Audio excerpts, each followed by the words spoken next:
Hey guys, what's up? I'm back with more hidden JRPG gems for the PlayStation 4. And sit tight cause this is gonna get weird, some really wacky games in this list, but in the good sense of the word. Alright, let's begin!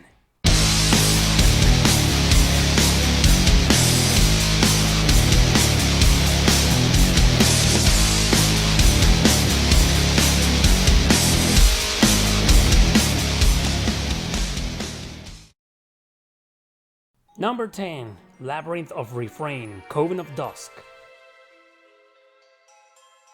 Created by Nipponichi Software, it's a weird RPG where you assume the role of a book.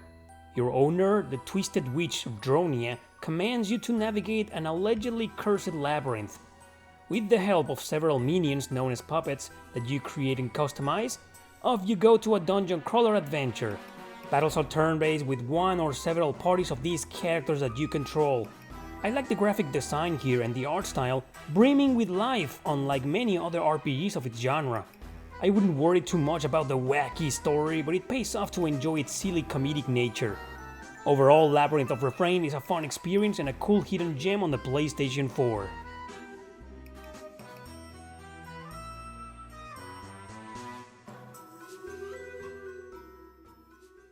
Number 9. The Princess Guide. Another strange game, convoluted and wacky, but very fun to play. You take on the role of a customizable teacher whose goal is to help one of the 4 princesses with their different missions. You can't take the story seriously as it is a silly clown fest, especially with the characters weirdly trembling whenever they talk. You'll be playing this action RPG for its addictive gameplay mechanics. It's hard to explain as there's so much to it, but in a nutshell, you play through these maps to technically defend or conquer, leading one squad per battle, which can be your character, the princess, or any other generic commanders. Sounds hard to get into, but trust me, it isn't, as it's just a fun button masher, until you hit a difficulty spike that teaches you how to properly play the game, but in a good sense.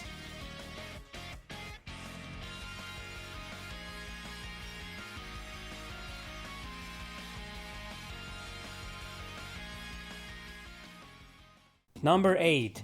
Cubist Trip, Undead and Undressed. It's an enhanced port of its PlayStation 3 counterpart.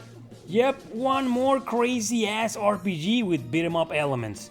Fighting takes place in the streets of Akihabara, with you and your partner weakening the enemies by, well, tearing off their clothes. Sounds lewd, but fun nonetheless, as if this game is a total circus of idiocy, one however that can be very addictive to play. Other than that, you'll have an interesting plot around an evil organization and a bunch of otakus trying to stop it. I know, it's laughable, but it plays out in an entertaining way. In any case, I think you get the idea. This is a fun action RPG. You'll play for its silly gameplay mechanics mostly.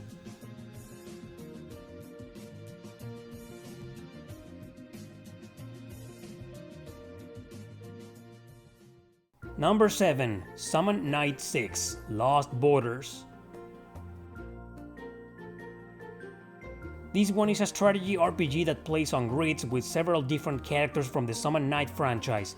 That's right, a crossover of a highly obscure and possibly underrated series. Getting acquainted with these characters is no problem since, like many crossovers, the game's a standalone title. Now, the story is interesting and it offers something compelling, but in the end, it's just plain and simple fan service. The battles are engaging here. I like how the elements and skills are deeply intertwined. On a side note, this game was localized by Gaijin Works, a group formed by some of the original members of Working Designs.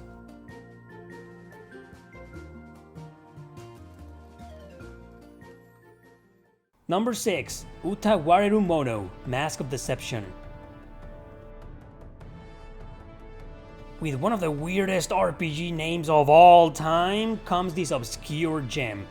It's one of those with strong visual novel elements, with a massive story and tons of dialogue.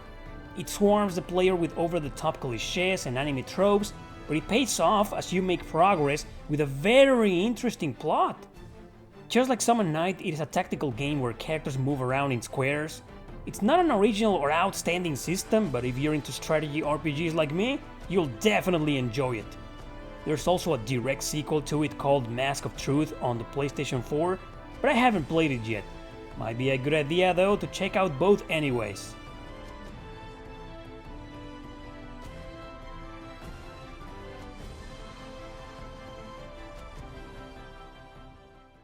Number 5. Sankey Zero Last Beginning. Yet another extremely weird experiment with some deranged ideas. In this first-person view, you'll be in charge of several different characters. They are supposedly the last living humans on Earth and must survive in this totally deserted island. Managing your resources and working together is the key to prevent starvation. There's a really unique characteristic here which involves your people growing older and dying, only to be reborn with the powers of a strange machine and start from scratch, since they're kids. Yeah, don't ask me to explain these kinds of things. Sometimes it's better not understanding the meaning of everything. Last but not least, the battle system. It's real time, but it plays similar to a roguelike, which means enemies move at the same time as you. Hard to discuss this rather strange JRPG, but it's a very unique experience for anyone that's into the genre.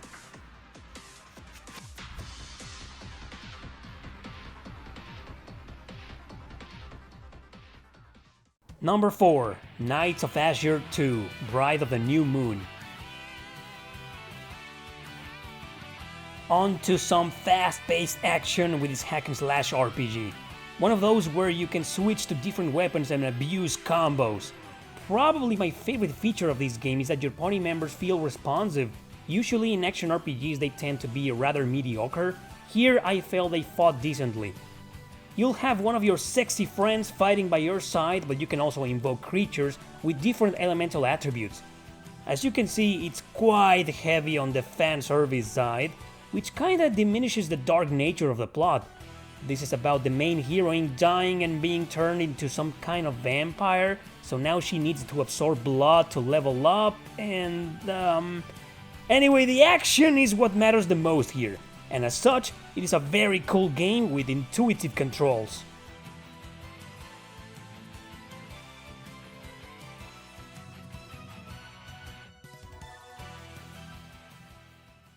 Number 3. Knights of Azure, the first one.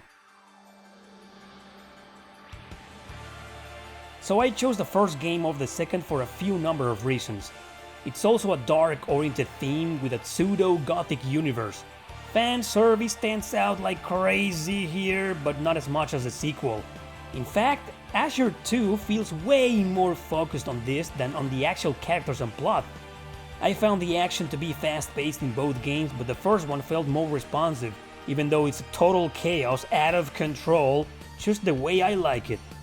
That doesn't mean it's a mindless button masher, as it is quite engaging.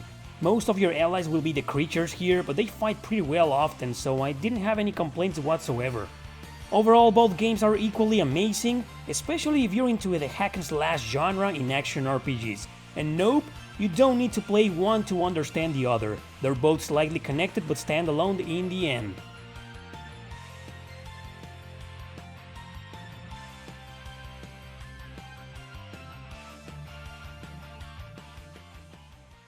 Number 2. LAN Greaser 1 and 2 Remakes. In this pack, you'll get 2 amazing remakes of 2 criminally overlooked games. Well, at least the first one, since it was originally released as Warsong on the Sega Genesis. We never got the second one, so this will be the first time for it seeing the light outside of Japan. Great strategy RPGs, notoriously addictive and outrageously hard. Stories bent on political warfare in a quest to take back the kingdoms. A small but efficient variety of character classes and minions galore. Don't forget you can switch back to the original design by the Master of Breasts himself. I absolutely love the music in the Genesis game, and I have to admit the rearrangements here are simply mind-blowing. I'm so happy this subgenre is still kicking nowadays, even if it's mainly through hidden gems like this.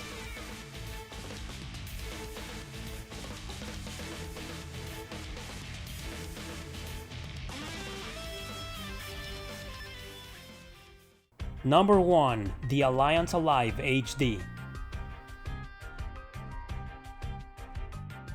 A straight but enhanced port of the Nintendo 3DS version. I've covered this underrated game many times before, so I'll be brief. Perhaps it shouldn't be called a hidden gem anymore, considering it's available on several systems. I mean, maybe it sold fairly well, enough to deserve a full HD remaster, right? The Alliance Alive is a turn-based RPG with battles taking place on a few grids in front of your enemies. Characters can use several different weapons, but it's always better to have them focus on one or two. Instead of the normal leveling system, each character randomly gains status increases every now and then. Story is all about a dystopian world with a large gap between humans and demons, resembling the elitism and racism of our society. All this in a story written by genius Yoshitaka Murayama, creator of Suikoden. A great game, definitely the best hidden gem in this list.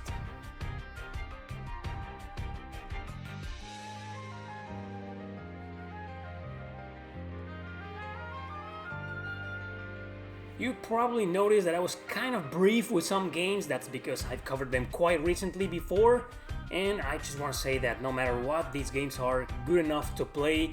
Some of them may be very wacky, very strange, very cheesy, kinda, ridiculous, but what matters is that they're video games, and as video games, they're just fun to play. Thanks for watching, don't forget to subscribe and share this video with your friends. See you next time!